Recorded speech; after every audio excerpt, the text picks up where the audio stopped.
ఎప్పటికప్పుడు తాజా వార్తలను అందిస్తున్న కేఆర్ క్రైమ్ న్యూస్ కు స్వాగతం.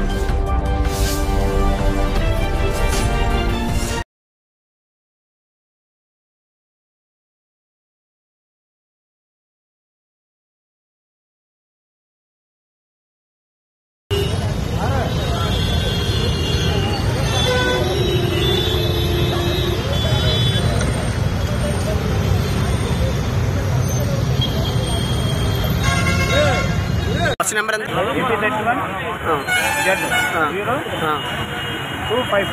ఏ బస్సు అండి నెంబర్? ఎక్కడికి? జనరు. ఎంతమంది బస్సులోని? 130 మంది దాటున్నారా? ఎవరికైనా ప్రమాదం ఏమైనా జరిగిద్దా? మీరు ఎలా గమనించారు? ఆటో వాళ్ళు చెప్తే వెనకదల నుంచి సిగ్నల్ ఆగిందా బస్సు? మీ పేరు? సాయిబాబా. కండక్టర్ మీరు? డ్రైవర్ పేరు? రమేష్. Thank you.